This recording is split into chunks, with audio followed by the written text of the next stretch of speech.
Vous sentez-vous parfois dépassé par les événements à tel point que vous avez l'impression que votre esprit est une véritable tempête? En réalité, ce phénomène, ça s'appelle le stress. Il s'invite parfois dans nos vies sans prévenir et nous pousse à des moments donnés à bout. Ce qu'il faut retenir, c'est que le stress n'est pas toujours notre ennemi. Il peut être notre véritable force motrice si nous apprenons à le comprendre et à le gérer. Si vous êtes donc prêt à faire le chemin pour comprendre ce sujet extrêmement fascinant, nous allons donc faire le chemin ensemble.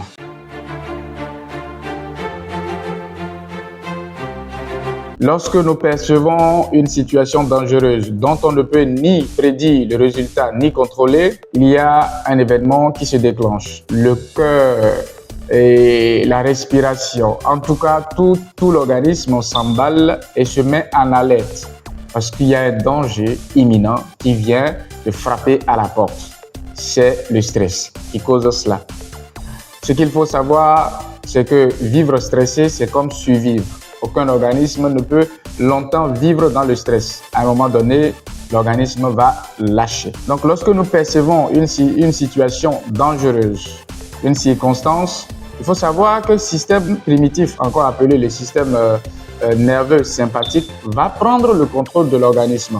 Ce système va permettre à l'organisme de mobiliser la quantité d'énergie nécessaire pour faire face aux facteurs de stress que nous venons de déclencher. Et en ce moment, vous allez constater que vos pupilles vont se dilater.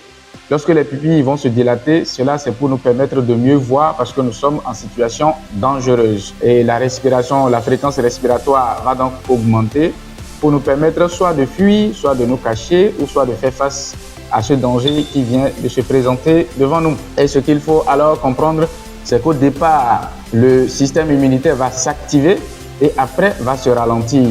Et l'adrénaline, le cortisol va donc inonder les muscles pour les doper davantage d'énergie si nous avons besoin de soulever un poids ou si nous avons besoin de combattre ou de fuir une fois encore. Et le sang va donc quitter les organes antérieurs vers les extrémités et le sang va donc aussi quitter le cerveau antérieur rationnel vers le cerveau postérieur. Pourquoi? Parce que on n'a plus besoin, on n'a pas le temps de réfléchir. Nous allons donc beaucoup plus nous fier à notre instinct. Vous voyez, tous ces éléments ont été déclenchés dans le but de nous protéger du danger. Si nous percevons cela comme ça, ça veut dire que nous avons déjà compris une partie. Maintenant, c'est à nous donc de gérer. Lorsque nous vivons tout cela, ça se passe dans l'organisme. Nous ne le savons pas, mais vous allez constater que vous êtes en train de transpirer, votre cœur bat beaucoup plus fort et vous vous demandez, est-ce que moi je vais y arriver? Est-ce que je vais pouvoir le faire? Surtout quand on est en face d'une situation où on doit prendre la parole en public. Imaginez ce que cela fait.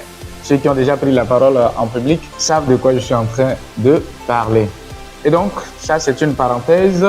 Ce qu'il faut maintenant retenir et qui est très très important, c'est que lorsque nous sommes en face d'une situation dangereuse comme ça, le cerveau a déjà enregistré cet événement. Et plus tard, si la situation se calme, les paramètres vont revenir à la normale, l'organisme va rétablir l'équilibre.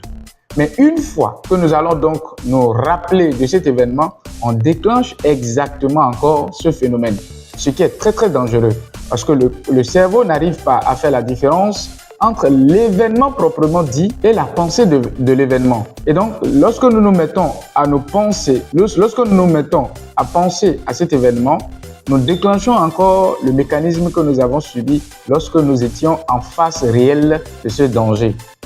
Et au fur et à mesure que nous évoluons, au fur et à mesure que nous nourrissons cette pensée, nous créons un dysfonctionnement dans l'organisme. Je vous l'ai dit dès le départ, aucun organisme ne peut survivre dans l'urgence pendant longtemps parce que être stressé, c'est vivre dans l'urgence, c'est survivre en quelque sorte. On a tous des situations qui nous stressent, mais bon, quand ça devient de trop, ça peut porter atteinte à notre santé. Et lorsque vous regardez toutes les maladies, l'élément qui est quand même l'élément commun à toutes les maladies, c'est le stress. Du coup, vous êtes obligé, vous avez le devoir de tout faire pour comprendre et maîtriser comment gérer le stress. Abonnez-vous donc massivement à cette chaîne. Nous allons, à la deuxième partie, parler de ce qu'il faut faire pour contenir et maîtriser le stress de façon simple et stratégique. Mesdames, mesdemoiselles et messieurs, merci pour votre aimable attention.